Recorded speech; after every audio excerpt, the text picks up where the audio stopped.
Patuloy pa rin binabaybay ni Bagyong Kaloy ang karagatan. Huling namataan yung sentro nito sa layong 470 kilometers silangan ng Giwan, Eastern Samar. Taglay pa rin ito yung lakas ng hangin na 45 kilometers per hour malapit sa sentro at pagbugso na umaabot sa 55 kilometers per hour. Ito'y kumikilos pahilaga sa bilis na 10 kilometers per hour and wala po itong direct effect sa anumang bahagi ng ating bansa. Ngunit yung trough or extension nito ay magdudulot po ng maulap na kalangitan at mga kalat-kalat na pag-ulan, pagkilat at pagkulog dito sa Eastern Samar, Surigao del Norte at Dinagat Islands. Mostly mga light to moderate po yung mga pag-ulan nito but possible pa din yung short period ng malakas na pag-ulan. Kaya doble ingat pa rin para sa ating mga kababayan. Samantala, yung isa pang low pressure area naman na minomonitor natin sa labas ng ating area of responsibility ay huling mataan sa layong 1,725 kilometers silangan ng northeastern Mindanao. Unlikely or hindi po natin nakikita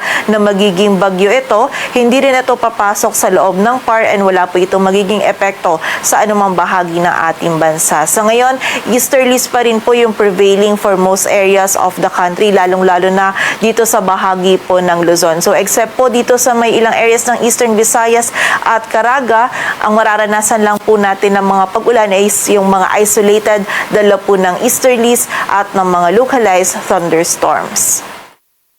Base naman dito sa ating latest forecast track analysis ni Bagyong Kaloy, generally northwestward pa rin yung pagkilos nito, nananatiling malayo dito sa ating landmass. And makita po natin patuloy din itong papahina within 12 to 24 hours ay magda-downgrade na lamang po ito into a low pressure area. Again, wala po itong epekto sa anumang bahagi ng ating bansa maliban na lang sa trough or extension po nito na siyang magdudulot ng mga scattered na mga pag-ulan, mostly dito sa bahagi ng Eastern Visayas at Caraga area.